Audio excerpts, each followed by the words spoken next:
ఆలోచనలు సక్రమంగా సాగాలన్నా, ఆరోగ్యం సరిగ్గా ఉండాలన్నా నిద్ర చాలా కీలకం. రోజంతా తీరిక లేని పనులతో అలసిపోయిన శరీరానికి రాత్రి నిద్ర కొత్త శక్తిని అందేలా చేస్తుంది.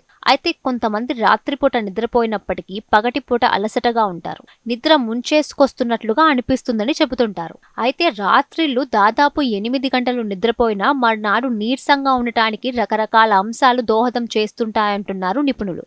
మరి అవేంటో ఇప్పుడు తెలుసుకుందాం. పగటిపూట మత్తుగా అలసటగా ఉండటానికి స్లీప్ అప్నియా కారణం కావచ్చు అంటున్నారు నిపుణులు. ఈ సమస్యతో బాధపడుతున్న వారు నిద్రిస్తున్నప్పుడు గొంతు వెనకాల భాగం వదులై శ్వాస మార్గానికి అడ్డుపడుతుంది. తద్వారా శ్వాస సరిగ్గా అందక గట్టిగా గురక పెడుతూ ఊపిరి తీసుకుంటారు. దీంతో మెలకువ రావడం, గాఢ నిద్ర కొరవడుతుంది. ఇలా రాత్రంతా చాలాసార్లు జరుగుతూనే ఉంటుంది. నిద్రమత్తులో ఇది తెలియదు. శ్వాస ఆగటం, కంటి నిండా నిద్ర పట్టకపోవడం వల్ల రక్తంలో ఆక్సిజన్ స్థాయిలు తగ్గటం వల్ల తెల్లవారి అలసటిగా అనిపిస్తుందని నిపుణులు చెబుతున్నారు. తద్వారా శ్వాస సరిగ్గా అందక గట్టిగా గురక పెడుతూ ఊపిరి తీసుకుంటారు. దీంతో మెలకువ రావడం, గాఢ నిద్ర కొరవడుతుంది. ఇలా రాత్రంతా చాలాసార్లు జరుగుతూనే ఉంటుంది. నిద్రమత్తులో ఇది తెలియదు. శ్వాస ఆగటం, కంటి నిండా నిద్ర పట్టకపోవడం వల్ల రక్తంలో ఆక్సిజన్ స్థాయిలు తగ్గటం వల్ల తెల్లారి అలసటగా అనిపిస్తుందని నిపుణులు చెబుతున్నారు. అలాగే నిద్రలేమి, కాళ్లల్లో చిరచిర వంటి సమస్యలు దీనికి కారణం కావచ్చుట.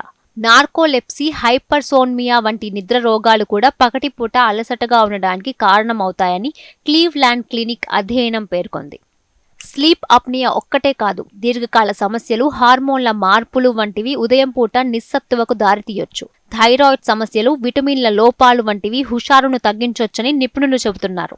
బెడ్రూమ్ చుట్టుపక్కల పరిస్థితులు కూడా నిద్రకు భంగం కలిగించొచ్చట. వెలుగు, ఉష్ణోగ్రత, చప్పుడు లాంటివి గాఢ నిద్ర మీద ప్రభావం చూపుతాయని అంటున్నారు. గది చాలా వేడిగా ఉన్నా, వెలుగు మరీ ఎక్కువగా ఉన్నా, ఏదైనా చప్పుడు చేస్తున్నా తెలియకుండానే తరచూ మెలకువ వచ్చేస్తుంది.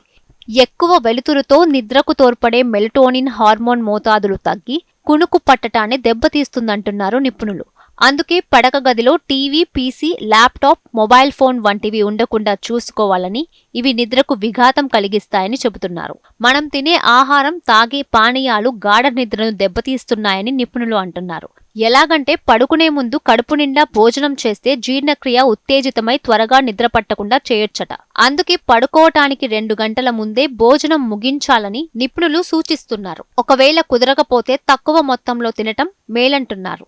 అలాగే మానసిక సమస్యలు నిద్రను దెబ్బతీయొచ్చు. ఒత్తిడి, ఆందోళన వంటివి రాత్రంతా మెదడును చురుకుగా ఉంచేలా చేస్తాయని నిపుణులు చెబుతున్నారు. దీంతో స్వతహాగా నిద్రపట్టే ప్రక్రియ నిలిచిపోతుందట. నిరాశ, దిగులు, డిప్రెషన్ వంటి ఇతర మానసిక సమస్యలు నిద్రభంగం కలిగించొచ్చు. తద్వారా మర్నాడు ఉదయం హుషారు తగ్గిపోయి అలసటగా అనిపిస్తోంది. శరీరంలో ఐరన్ మోతాదులు తగ్గటము నీరసానికి కారణమవుతుంది. ఐరన్ లోపంతో రక్తహీనత మాత్రమే కాదు, కాళ్లల్లో చిరచిర సమస్య కూడా తలెత్తొచ్చని నిపుణులు చెబుతున్నారు.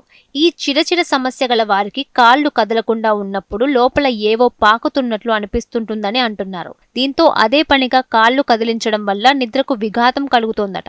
రోజు ఒకే సమయానికి పడుకోవటం, లేవటం అలవాటు చేసుకోవాలని స్లీప్ ఫౌండేషన్ అధ్యయనం పేర్కొంది. అలాగే పడక గదిని చల్లగా, ప్రశాంతంగా ఉంచుకోవటం, పడుకోవటానికి 2 గంటల ముందు నుంచే గదిలో వెలుతురును తగ్గించుకోవటం, వేళకు భోజనం చేయటం వంటివి కంటి నిండా నిద్ర పట్టడానికి తోడ్పడతాయంటున్నారు నిపుణులు.